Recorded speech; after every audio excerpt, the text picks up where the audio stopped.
Quero convidá-los a lermos a palavra de Deus no texto que está na terceira carta de João.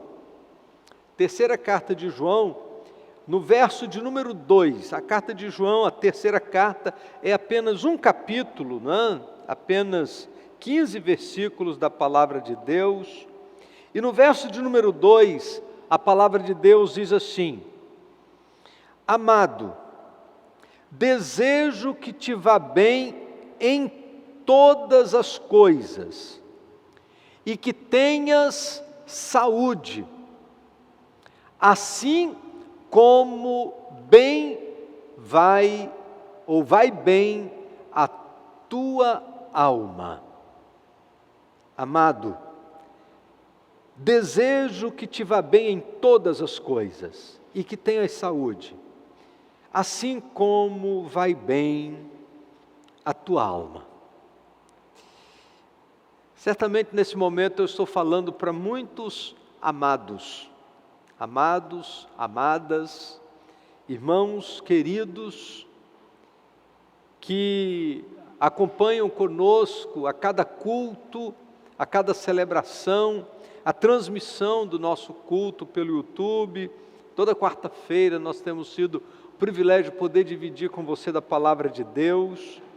E nesta noite, eu quero falar ao seu coração nessa condição de amado. Que bênção podermos receber e dar o amor de Deus. Que bênção poder tratar uns aos outros como amados. E nós somos amados porque somos amados por Deus, mas somos amados porque o amor de Deus se derrama em nosso coração e nós podemos dividir desse amor em nossos relacionamentos uns para com os outros. Os desejos do coração de João nessa terceira carta, quando ele fala especialmente a Gaio, é o desejo do nosso coração também. Eu creio que todos nós desejamos uns para com os outros as mesmas coisas que João estava desejando. Ele diz assim: desejo que te vá bem em todas as coisas, que tenhas saúde, assim como vai bem a tua alma.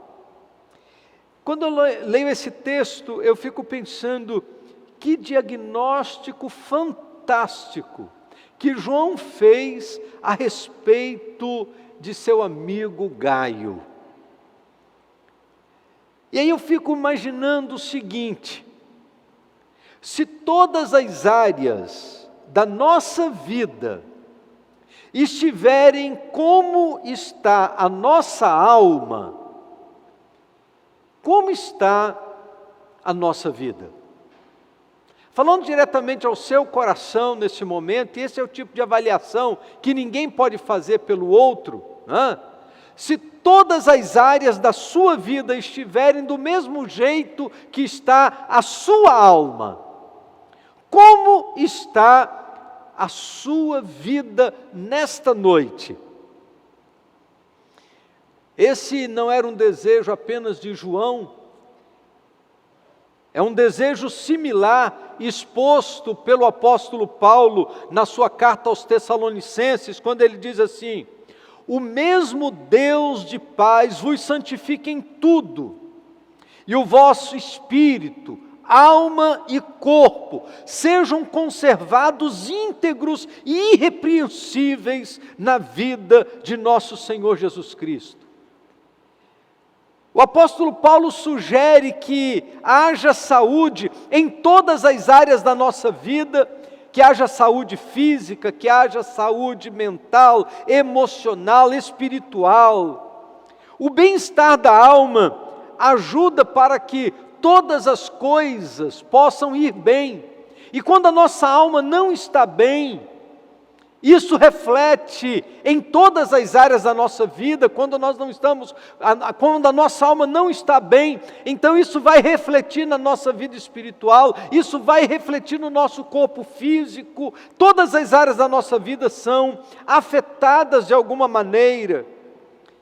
E o nosso desejo é que você esteja com a sua alma muito bem. A palavra de Deus narra um momento muito especial na vida de Miriam, irmã de Moisés. A palavra de Deus nos diz que quando eles atravessaram o Mar Vermelho, ela estava com a sua alma em paz. Eu me lembro de uma expressão, né? Com a alma lavada e enxaguada. Imagina depois de passar pelo Mar Vermelho, a pés enxutos, ela estava com a sua alma lavada e enxaguada, estava com a sua alma em paz. E a Bíblia diz que, por conta desse estado da sua alma, ela celebrou ao Senhor. Lá em Êxodo capítulo 15, nos versos 20 e 21, a palavra de Deus nos fala sobre a celebração de Miriam, e o texto diz assim: então Miriam, profetisa, irmã de Arão, tomou na mão um tamboril, e todas as mulheres saíam atrás dela com tamboris e danças, e Miriam lhes respondia: cantai ao Senhor, porque gloriosamente triunfou, lançou no mar o cavalo e o seu cavaleiro. É um momento de gratidão, é um momento de celebração, é um momento de louvor a Deus, é um momento de entusiasmo, é um momento de vitória, é um momento em que o Mar Vermelho havia sido vencido, e era um tempo de gratidão, era um tempo de celebração, era um tempo de louvor a Deus, era um tempo de expressar a alegria da alma diante do Senhor. Quantas vezes vivemos experiências assim? Atravessamos um momento de luta, atravessamos um momento difícil, e quando chegamos do outro lado, a expressão da nossa alma é de gratidão e de louvor ao Senhor. Só que alguns anos mais tarde, por conta das experiências duras da caminhada pelo deserto afora, a palavra de Deus nos diz que a alma de Miriam, o coração de Miriam, já não era mais o mesmo. E nesse momento, quando o seu coração está enfermo, quando a sua alma não é mais a mesma, a Bíblia diz que ela se permitiu envolver por uma série de murmurações contra Moisés. Capítulo 12 de Números, nos versos 1 e 2, a Bíblia diz que então falaram Miriam e Arão contra Moisés, por causa da mulher cuxita que este tomara, porquanto tinha tomado para si uma mulher cuxita, e disseram: porventura falou o Senhor somente por Moisés? Não falou também por nós? E a Bíblia diz que o Senhor ouviu. Deus não se agradou das murmurações acontecidas no coração de no coração de Miriam, desculpa. Agora, sabe, queridos, quando eu lembro desses dois episódios na vida de Miriam, sabe o que vem à minha mente? É que estar bem hoje não é a garantia de estar bem amanhã. A gente vive altos e baixos, as circunstâncias se alteram e às vezes se alternam. A gente vive momentos em que está tudo em paz, momentos em que as coisas não estão tão bem. E nós precisamos identificar pessoas e circunstâncias que afetam a nossa alma. Precisamos identificar as circunstâncias e as pessoas que de alguma forma acabam afetando a nossa alma. O escritor da carta aos Hebreus, no capítulo 14, capítulo 12, os versos 14 e 15, diz assim: segui a paz com todos e a santificação, sem a qual ninguém verá o Senhor, tendo cuidado de que ninguém se prive da graça de Deus, e que nenhuma raiz de amargura brotando vos perturbe, e por ela muitos se contaminem. O que a palavra de Deus está nos ensinando? Que no desenvolvimento da nossa vida cristã, nós precisamos cuidar para não permitir que as aflições e lutas da vida de alguma maneira, venham afetar a nossa alma. Talvez você se pergunte, mas pastor, afinal de contas, o que é a alma? A gente sempre fala da alma como a parte material da vida humana. E a alma engloba nossa mente, nossas emoções, nossa vontade. Quando nós pensamos na nossa mente, nós pensamos na nossa razão, no nosso intelecto, no nosso pensamento, na nossa racionalidade. Quando pensamos nas nossas emoções, nós pensamos nos nossos sentimentos. E aí vem aqueles sentimentos de medo, de culpa, de coragem, de amor, de ódio, de tristeza, de alegria. Os muitos e variados sentimentos que podemos abrigar em nosso coração.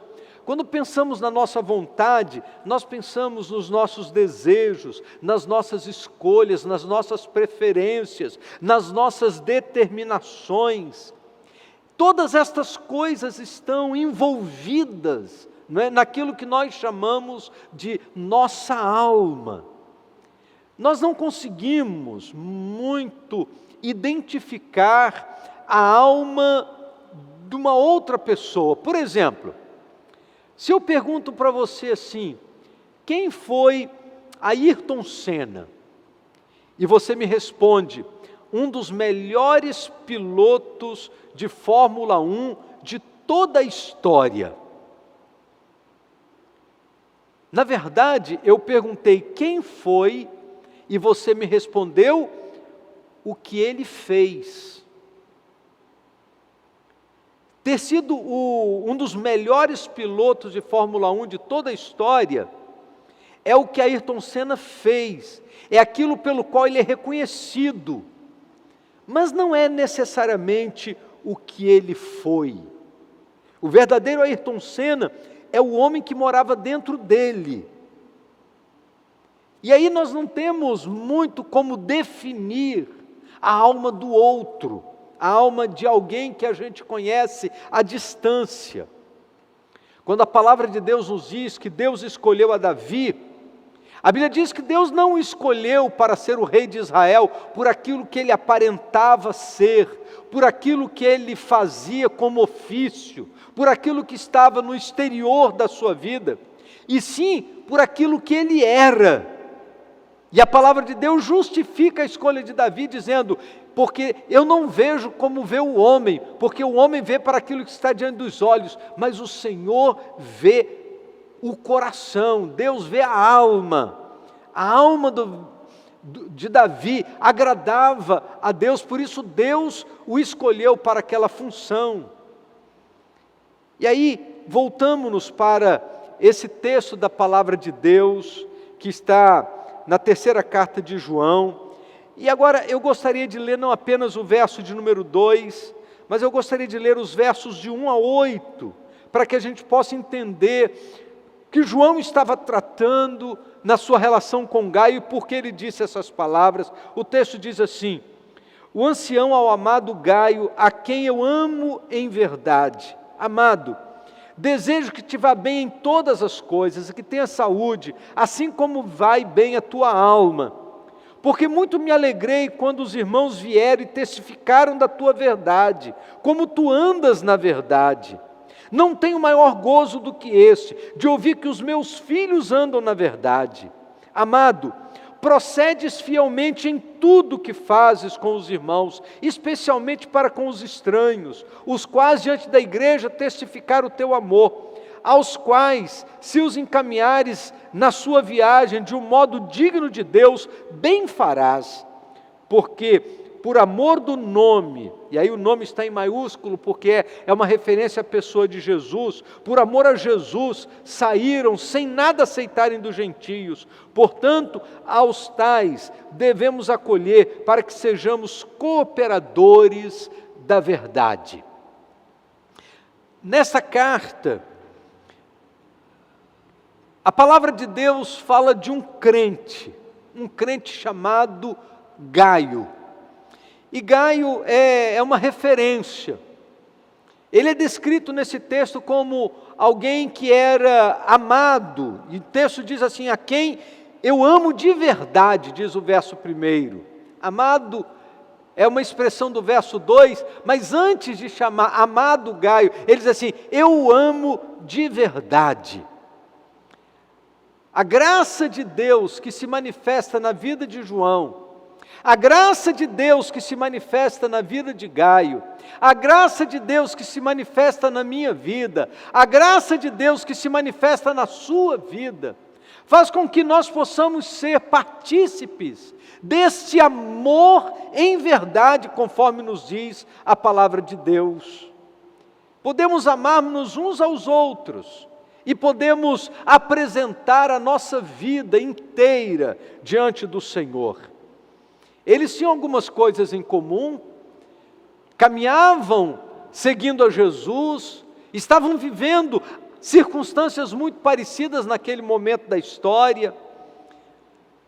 Mas nesta noite, quando pensamos na alma de Gaio, quando pensamos na nossa alma, talvez haja uma pergunta que todos nós devamos responder: quais são as necessidades básicas da alma? Se eu perguntar quais são as suas necessidades básicas, talvez vocês dizem: pastor, eu estou precisando de saúde. Outro vai dizer: eu estou precisando de dinheiro. Outro vai dizer: eu estou precisando de uma vaga na escola para o meu filho. Eu estou precisando disso, estou precisando daquilo, tal. Mas eu não quero falar dessas necessidades, das coisas desta vida. Estou falando da alma. Quais são as necessidades básicas da alma? Primeiro, a nossa alma sente sede de Deus. Primeira necessidade básica da alma é ter sede de Deus. No Salmo 143, verso 6, olha o que a palavra de Deus diz: a ti estendo as minhas mãos, a minha alma, qual terra sedenta, tem sede de ti. Quando eu leio esse texto, eu penso naquela terra seca, que a gente joga um pouquinho de água e a terra faz assim, puxa, chupa, por conta da necessidade, por conta da carência. O salmista diz assim: qual terra sedenta, qual terra seca, a minha alma tem sede de ti. Essa sede significa ter necessidade da presença de Deus. Significa que nós precisamos buscá-lo com ansiedade todos os dias, na expectativa de que Ele, somente Ele, possa saciar a nossa sede espiritual. Por entender que somente Ele pode satisfazer nossas necessidades espirituais. A nossa alma precisa ter sede de Deus. Segundo, a nossa alma sente fome de Deus. Assim como nós precisamos ter sede de Deus, a Bíblia diz que a nossa alma precisa ter fome de Deus. Assim como o nosso corpo precisa de alimento que, para subsistir, a nossa alma precisa se alimentar da presença de Deus, para que ela possa se manter de pé. Salmo 119, verso 103 diz assim: ó, quão doces são as tuas palavras ao meu paladar, mais doces do que o mel à minha boca. João 6, verso 35 diz: declarou-lhe Jesus: eu sou o pão da vida. Aquele que vem a mim, de modo algum terá fome, e quem crê em mim, jamais terá sede. Estava ouvindo um pastor compartilhando de sua experiência de uma viagem que ele fez a Israel, e ele disse que, viajando pelo interior do país, passando por uma campina, ele se deparou com um rebanho de ovelhas e um pastor que estava lá pastoreando as ovelhas. E ele pediu para que parasse o carro e então a pessoa que estava conduzindo naquela viagem parou o carro, ele desceu do carro, atravessou a cerca, entrou naquele pasto e foi até onde estava o pastor. E ele perguntou assim: o senhor é pastor de ovelhas e eu sou pastor de gente. Eu vim do Brasil até aqui para aprender algumas coisas. E uma coisa eu quero aprender com o senhor. E ele disse assim para o pastor, lá, o pastor de ovelhas lá do campo, ele perguntou o seguinte: como o senhor identifica uma ovelha doente? Porque olhando para a ovelha, ela está toda coberta de lã. E a única coisa que aparece são os seus olhos, não dá para enxergar a ovelha. Como é que o senhor identifica quando uma ovelha está doente? E o pastor de ovelhas disse para esse pastor aqui do Brasil o seguinte: isso é muito fácil. Quando uma ovelha perde o apetite, é porque ela está doente. A gente leva a ovelha até o local onde tem grama verde, ela não quer comer. A gente leva a ovelha até um lugar onde tem água fresca, ela não quer beber. Uma ovelha que não quer comer e não quer beber é porque ela está doente. A gente identifica a ovelha que está com uma ovelha doente quando ela perde o apetite. E o pastor disse assim: muito obrigado. Eu vim do Brasil até aqui para aprender esta lição. Agora eu já sei como tratar a minha igreja.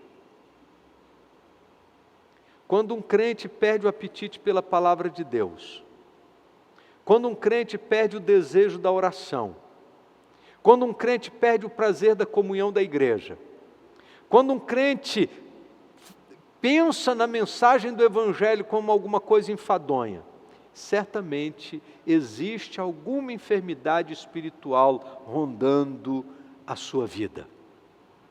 Então eu disse que a alma precisa ter sede, a alma precisa ter fome. Terceiro lugar, a alma precisa de descanso. Jesus, ele fez um grande convite no Evangelho de Mateus, capítulo 11.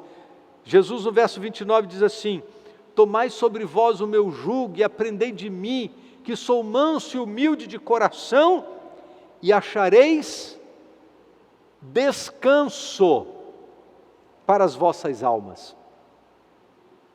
A alma precisa de descanso. Talvez eu esteja falando agora para pessoas que estejam com uma alma em aflição, cansada. Eu lembro de um hino que eu ouvia na minha infância, que na sua letra dizia assim: alma cansada, não desespere, espera em Deus. Espera em Deus, e o resto da letra eu esqueci.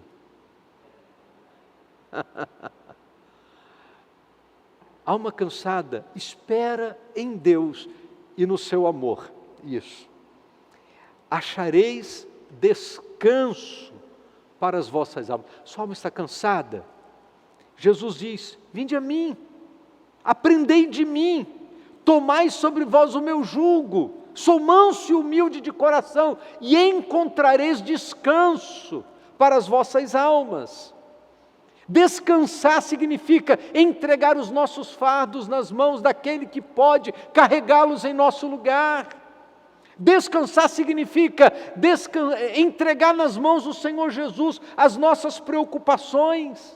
Ele tem poder para guardar a nossa vida em segurança e suprir-nos de todas as nossas necessidades. Aquele que descansa em Jesus, aquele que permanece firme, aconteça o que acontecer, aquele que é capaz de lançar sobre Jesus todos os seus fardos, todas as suas preocupações.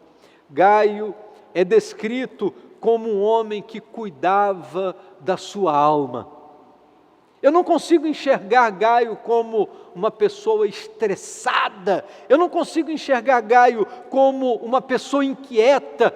Eu olho para esse texto e à minha mente vem um homem manso, tranquilo, com seu coração em paz, vivendo plenamente o Evangelho de Jesus.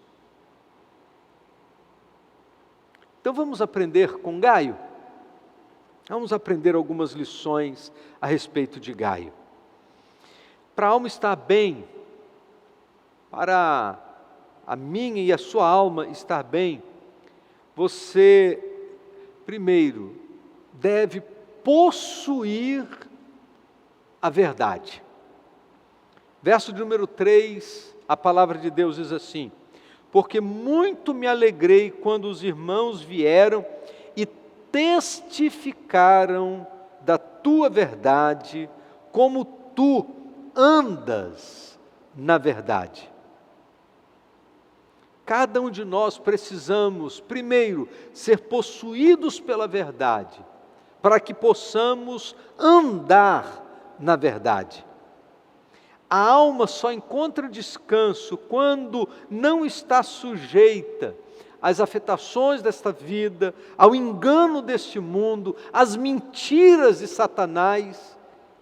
O coração precisa estar firmado na verdade. Quando o coração está firmado na verdade, o coração está em paz. Quando surge qualquer problema, qualquer dificuldade, qualquer disse-me-disse, qualquer questionamento, o coração está em paz, porque o coração está firmado na verdade. Verso de número 23 de Provérbios 23, a palavra diz assim: compra a verdade e não a vendas. Sim, a sabedoria, a disciplina e o entendimento. Nós não podemos negociar a verdade. Uma das características desse tempo que estamos vivendo é como as pessoas têm facilidade em inverter a verdade, como as pessoas têm facilidade em transformar a verdade em mentira, inverter as polaridades. Romanos capítulo 1, versos 24 e 25, o apóstolo Paulo faz uma denúncia. Paulo diz assim: por isso Deus os entregou nas concupiscências de seus corações, a imundícia para serem os seus corpos desonrados entre si, pois trocaram a verdade de Deus pela mentira, e adoraram e serviram a criatura antes do Criador, que é bendito eternamente. Amém. Trocaram a verdade de Deus pela mentira. Quando trocamos a verdade de Deus pela mentira, nós perdemos o descanso, perdemos a paz, a alma entra em conflito. Nós não podemos abrir mão da verdade, precisamos manter o nosso coração firmados na verdade. Quando Jesus começou a compartilhar as verdades do reino, viu uma multidão inteira se retirando, porque não estavam querendo a verdade, não estavam interessados na verdade. Eles estavam interessados apenas naquilo de imediato que Jesus poderia proporcionar para eles. Mas o nosso compromisso não pode ser assim. Nós precisamos estar firmados na verdade. E a Bíblia diz que Jesus, quando viu toda a multidão indo embora, perguntou aos discípulos: quereis vós também retirar-vos? Respondeu Simão Pedro: Senhor, para quem iremos nós? Tu tens as palavras da vida eterna. Nós não podemos abrir mão da verdade. Ainda que a verdade não seja entendida pela sociedade que vivemos, ainda que a verdade nos coloque em desvantagem diante do mundo corrompido que vivemos, nós não podemos abrir mão da verdade, porque a palavra de Deus nos diz que Jesus é o caminho, a verdade e a vida. Ninguém vem ao Pai senão por mim. Estar vivendo em Cristo significa estar firmado na verdade. Segundo lugar, para a alma estar bem, você precisa andar na verdade. Depois da palavra de Deus dizer que Gaio ele possuía a verdade, no finalzinho do verso 3, a Bíblia diz que ele andava na verdade. Porque muito me alegrei quando os irmãos vieram e testificaram da tua verdade, pois tu andas na verdade. Então nós precisamos, além de possuir a verdade, nós precisamos andar na verdade, diz a palavra de Deus. Isso significa que a verdade não pode ser apenas um conceito. Mais do que isso, a verdade precisa ser a prática da nossa vida. Este é outro sinal de uma alma saudável. Não basta conhecer a verdade, é preciso permitir que a verdade conduza a nossa vida. A verdade guia a nossa vida. Mais do que isso, que a verdade regule a nossa vida. A Bíblia diz que Gaio andava na verdade. Ele praticava aquilo que acreditava. Era reconhecido como um homem que obedecia a palavra de Deus. Era reconhecido como um homem que era exemplar na sua caminhada, porque ele não apenas recebeu a verdade no seu coração, mas a verdade de Deus tomou conta da sua vida. O que levou Gaio a dar um bom testemunho foi exatamente isso, porque ele andava na verdade. No verso de número 4, um pouco mais adiante, a palavra de Deus nos diz assim: não tenho maior gozo do que esse, de ouvir que os meus filhos andam na verdade. Sabe o que significa? Que não havia dicotomia entre a profissão de fé de Gaio e a prática da vida daquele homem.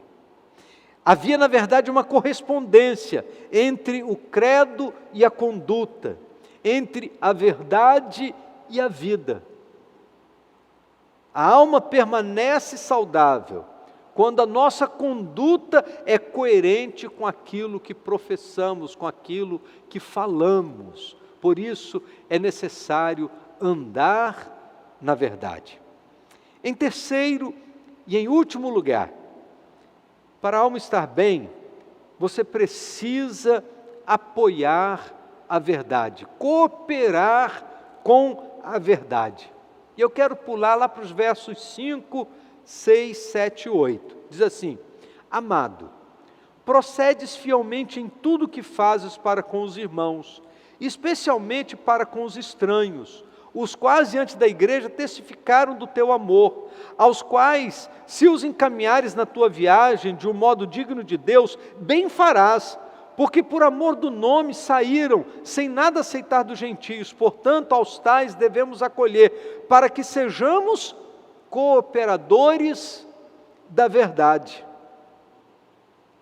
A ideia é que eles eram irmãos, e ao mesmo tempo eram estranhos a Gaio. Eram irmãos porque estavam vivendo a experiência da vida cristã nas regiões em que Gaio vivia, e quando passaram pela igreja onde Gaio servia ao Senhor, diz a palavra de Deus que Gaio os acolheu em amor, porque ele era cooperador da verdade, era um crente hospitaleiro, era um crente que sabia receber os irmãos. A hospitalidade tem sido uma virtude muito rara nos nossos dias, porque as pessoas têm muito medo umas das outras, mas Gaio, ele ultrapassou os limites do medo, porque era movido por fé, era movido por amor. E quando a alma está saudável, o bem-estar do próximo é feito de maneira muito natural. Foi o amor ao Evangelho que fez Gaio ser tão acolhedor aos missionários que passavam por sua igreja.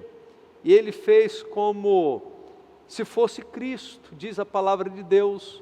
Ele era um cooperador da verdade. A saúde da alma se reflete em bons sentimentos. A saúde da alma se manifesta em bons sentimentos.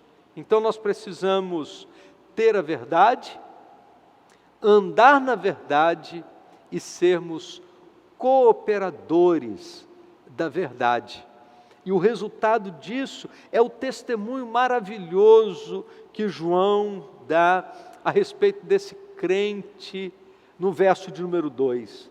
Amado, desejo que te vá bem em todas as coisas e que tenhas saúde, assim como bem vai a tua alma.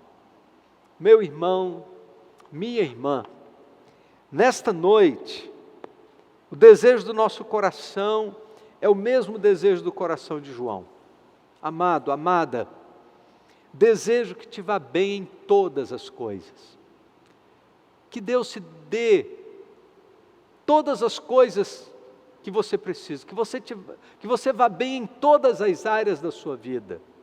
Que você tenha saúde, nesse tempo de tantas enfermidades, que você tenha saúde.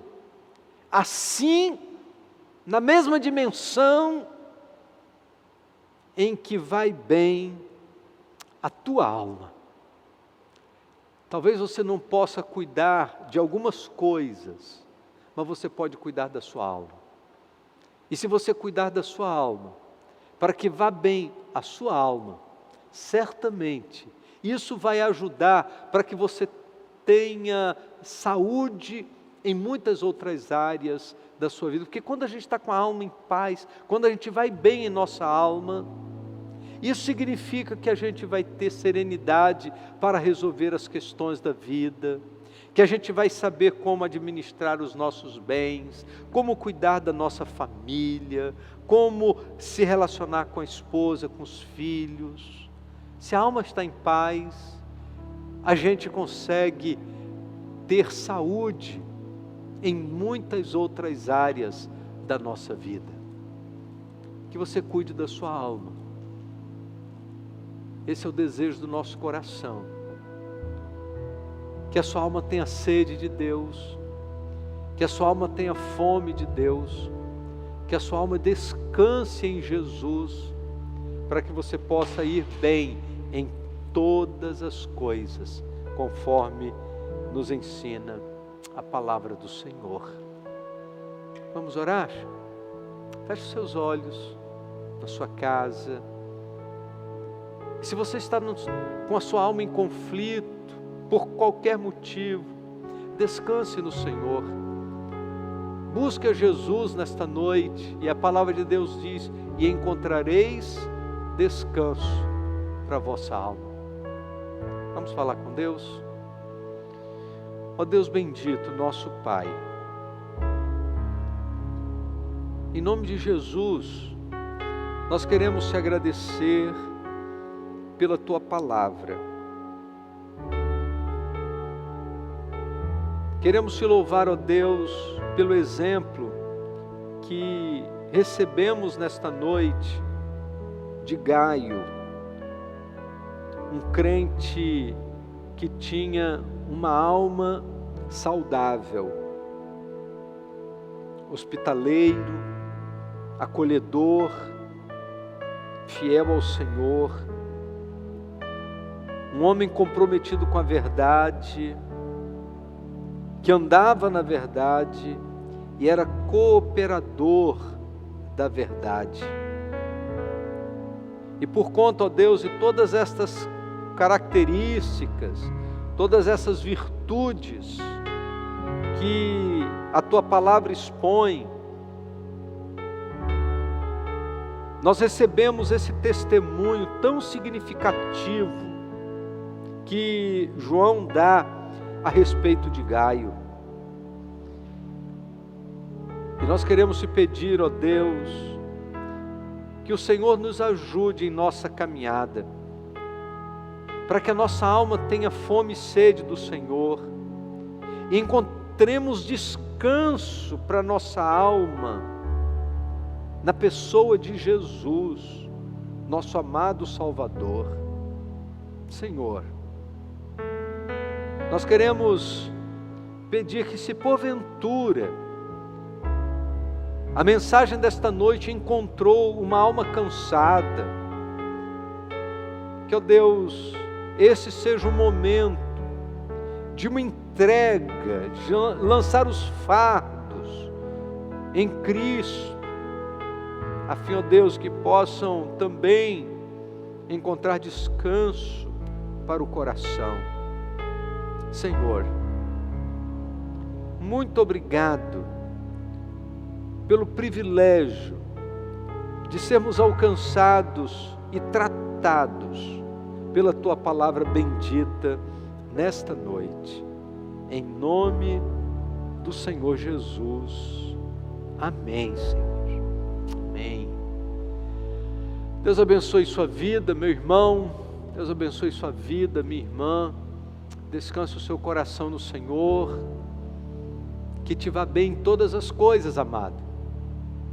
Que tenha saúde, assim como bem está a tua alma. Deus abençoe sua vida.